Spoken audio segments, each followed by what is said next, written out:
So this is a little bit of a sad story. Okay, it's a sad but true story. It's a sad but true story about a hero. And so I'm going to bring you down probably, but I promise I'll bring you back up before we leave. Got it? All right. The other thing I'll say while this is going to work, right? Yep. Okay. The other thing I'll say while Jamie's pulling this up is if you listen carefully, there are at least 3 lessons in this story. And forgive me for making it complicated. I couldn't pick one. But maybe by the end of this, you will listen for and pick one of those lessons. Maybe it'll mean something to you. So, I'd like to talk to you today about a dear friend of mine, a guy named Dave Taylor. And we usually honor soldiers like Dave who made the ultimate sacrifice. We usually honor them in May at Memorial Day. But we aren't together on Memorial Day. We're out of school. You're doing summer. Okay? So I chose this moment to tell you this story. Okay? Veterans Day, again, we're usually honoring the living, but I want to talk a little bit about my friend Dave, who's not with us anymore today. So this story began over 30 years ago. And that's Dave. Pictures are kind of grainy. They're old print photos, and I had to scan them. Believe it or not, that's me. So, over 30 years ago, Dave and I were ROTC scholarship students, cadets, at Davidson College, small college up in North Carolina. You may have heard of Steph Curry, greatest shooting guard of all time now. But soon to be. But we were in college there, and ROTC stands for Reserve Officer Training Corps. Okay, so this is a way you can get a scholarship, right? Have the U.S. government pay for college, and when you come out, the idea is you will be an officer in the U.S. military.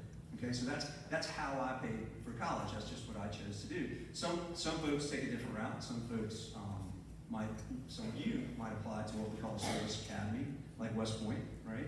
That's the Army version, or U.S. Naval Academy, that kind of thing. But that's what I did. That's how I paid for college. So 30 years ago, it was the end of what we call the Cold War era, and Dave and I had signed on really to join the Army. We were training to potentially fight what used to be called the Red Army, the communist Soviet Union.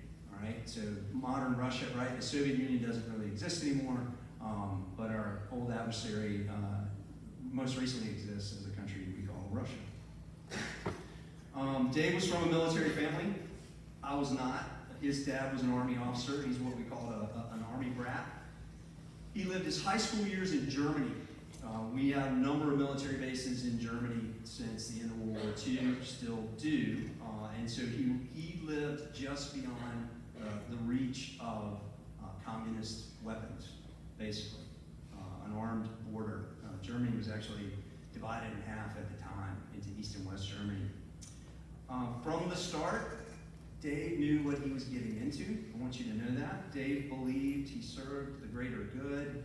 He is what I would call an altruistic individual, right? He thought of serving others. He thought it was a high thing to do, a high thing to choose in life. I was not quite sure what I was getting into. Again, I wasn't from a military family. But Dave had a clear sense of purpose and commitment, and that was evident the first time I met him. Dave loved ROTC. He got the most out of us as freshmen. He convinced all of us as freshmen to join this competition team called Ranger Challenge. And basically, we prepared for a regional event every year. We would compete against other ROTC programs from bigger schools like NC State, UNC, Duke, Appalachian State, the Citadel. All these are great schools in North Carolina. The events included a 10-mile road march in full gear with a pack, a one-man rope bridge, marksmanship on a rifle range, a 2-mile run. ESPN used to run something, they'd show a competition called the Best Ranger Competition. If you ever Google that or look that up, you can get an idea of what this is about. Anyway, this was the college version, and he made it a personal mission for us to train, improve, and win the entire region. As seniors, we didn't ever really do that, but we did take top three pretty consistently. So Dave was a prankster. He was always going for a laugh. He was not mean-spirited in his pranks, just mischievous. When we were freshmen, Dave spent most of an evening filling a friend's room from bottom to top with crumpled newspaper. Okay, an entire college dorm room, right? Something about the size of a classroom, either in middle school or high school. Spent his entire evening doing that just to prank somebody when he came home. If Dave was in trouble, he was usually with the guy on the right, another cadet named Mike Peters, a good friend of mine. All three of us came into the program at the same time. We were freshmen together, scholarship students together, and we did most everything in ROTC together. Dave was not the best cadet in our class or the best student at Davidson. Dave did things on what Mike called Dave, right? So I don't know if you have that friend who's just kind of always moving at their own pace. Maybe they're always late, right? They procrastinate, that kind of thing.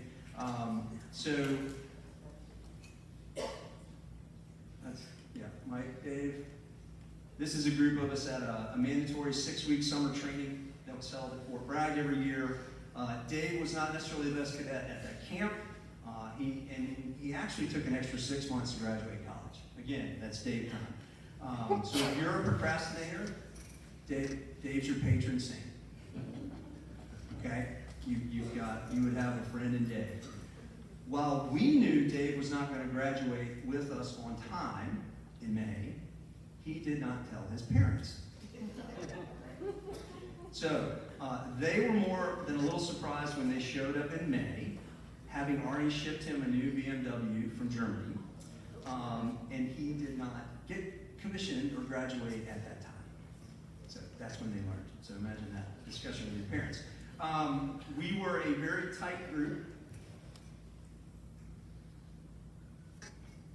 So this is another picture from a ceremony called a dining in, a traditional Army celebration. Dave, myself, Mike, Peters, we were three senior cadet officers that year. We were the only 3 cadets to be commissioned in what's called the regular Army and in combat arms. If you don't know anything about the Army, it kind of has 3 subdivisions. What's called combat arms, combat support, and combat service support. Combat arms officers are your war fighters. Typically, they are infantry, armor, aviation, field artillery. They are typically, not exclusively, the most likely to die in battle. All right, so again, Dave knew what he was getting into. I want everyone to understand that reality. Our senior year, Dave and Mike chose to be in the infantry, right? They were foot soldiers, and I chose armor. I was a tanker. After what's called our commissioning and graduation in 1991, we went our separate ways. I went off to armor school to learn how to be a tanker. Then I went to Ranger school. I went to Korea for a year, as Mr. Clements said. Mike and Dave went to infantry school, Ranger school. They took the same path. We all earned our jump wings through something called airborne school, and then we all ended up in the same unit, the 82nd Airborne Division in Fort Bragg, North Carolina. If you don't know anything about the 82nd, it's basically a quick reaction force. If the president needs someone to go anywhere in the world in 18 hours, right, Mr. Spratt? Wheels up. So, Mr. Spratt was in the 82nd too. So Dave bought a house off post. He lived there with Mike and a few, let me back up here. Anyway, when I returned from Korea, I'd been in Korea for a year. I came to Fort Bragg, right? And these guys were there. And when I came back from Korea, I got married to my current wife, and Dave and Mike were saber bearers in my wedding.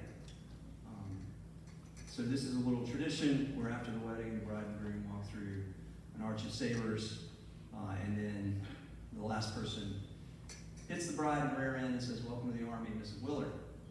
So anyway, those guys were part of my little team there. So great moment, great memory. Dave bought a house off post. He lived there with Mike and a few fellow junior officers. When my wife went back to medical school after a year off, Dave let me live on his couch for 7 months until I got out of the Army. So I'm there in the back next to Dave. That's his house. at a meeting with some friends. As you know, I got out of the Army and began my teaching career. I'm here. Dave and Mike stayed in, and Dave met the love of his life, Michelle, and they were married in 2005. Michelle got pregnant right before Dave deployed to Iraq.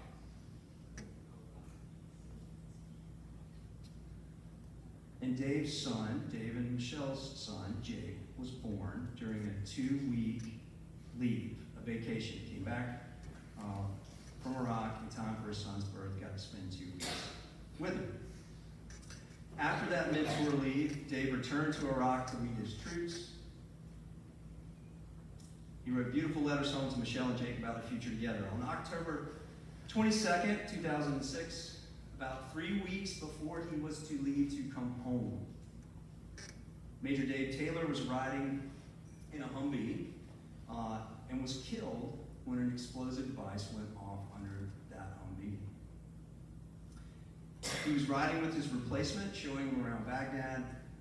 He was training his replacement. There were 3 young soldiers in the vehicle, almost the age of you seniors. Everyone in the vehicle except Dave lived through that blast.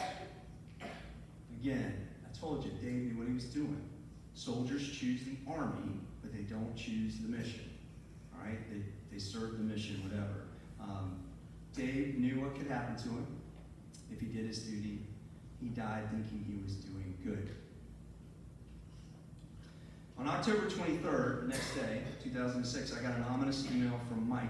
It simply said, "You need to call me tonight." On October 25th, we got official confirmation from the Department of Defense that Dave did die in Iraq. This is the message the Department of Defense posts on the internet for news agencies when soldiers die.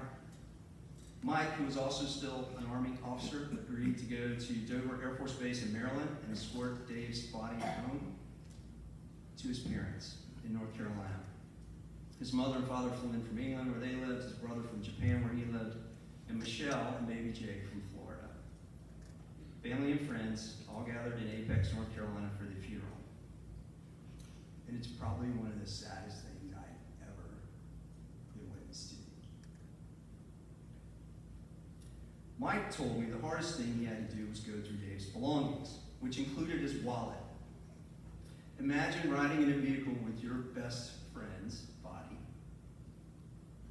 Imagine having to sort through the few mementos he or she left behind. So, I wanted to share with you some of the ideas that Dave carried in his wallet. 2 of them speak to his faith, and the last speaks to his conviction about military service. If you'll just read them, I think you'll know where Dave stands on the big things in life.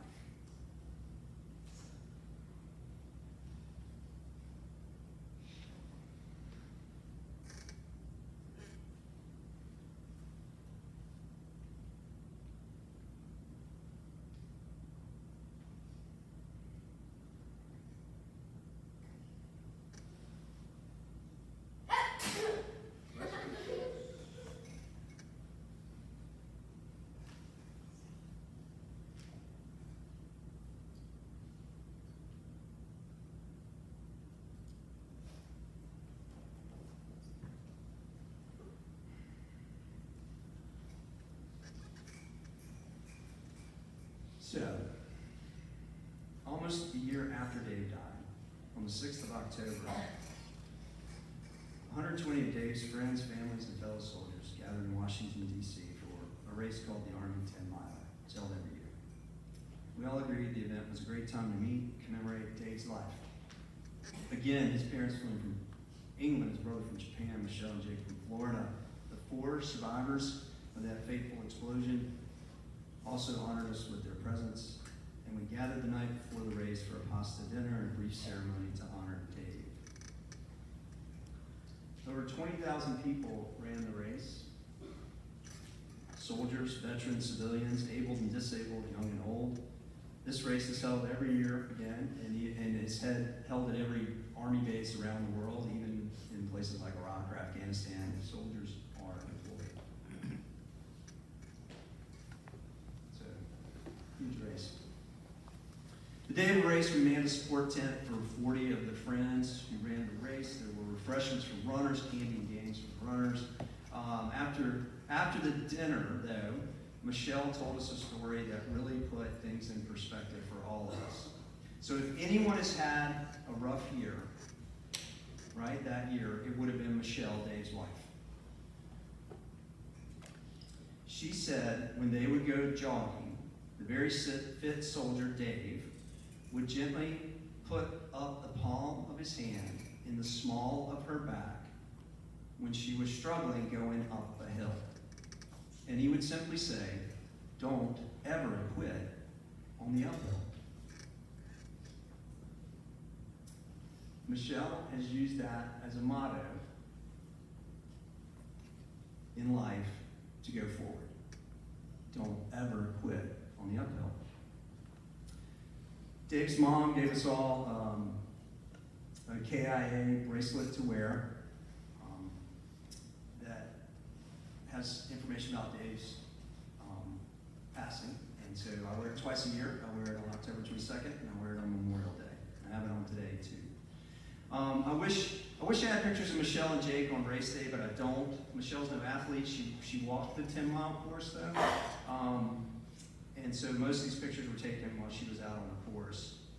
Jake was 16 months old. He could not come out for the race. But I love these pictures because you can see all these people who came out and rallied around Dave's family, Michelle and Jake.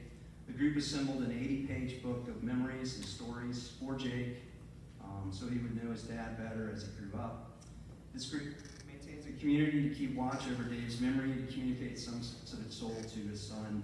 The group has also raised thousands of dollars for a scholarship fund at Davidson College. This was our first scholar, I believe, in 2010. And so every year, there's a scholarship student at Davidson that honors Dave's memory. So this is little Jake, probably about 2. And this is at a Korean War Memorial. And then this is Jake today. He's a senior in high school in Tampa, Florida. That's Alex Cobb. I don't know if you're a baseball fan. He's close to the family. There's actually a very beautiful tribute on ESPN about this family and how Alex has looked after him. So here we are, 3 lessons, right? Again, my hope is in sharing this story, right, that there's one or more of these that will mean something to you going forward. So first of all, what's in your wallet? You guys have seen the commercial, Samuel L. Jackson, right? What's in your wallet? So I think of that, every time I hear it, I think of it totally differently, and I want you to think about this. Not that you guys carry wallets anymore, hardly anyone does, okay? But if you carried 3 scraps of paper, like Dave, or if you 3 bits of wisdom to sustain your hard times, what would they be? Okay? I think you need to think through that if you haven't. Number 2, when you are struggling, when you think you've had a bad day, I want you to think about Michelle's story. Okay, and I want you to remember, don't quit. Don't ever quit on the uphill. Okay? You'll get to the top. You can walk. There's a downhill. Things will get better. But don't quit running on the uphill. And then the third would be tragedy can actually build community. The loss of Dave meant the creation of a scholarship to help others achieve their dreams. And then the last thing I would say to you is, I hope you remember, right, to think of that on Veterans Day. But if you don't remember anyone else or you don't know someone who's been lost, I hope you'll remember Dave.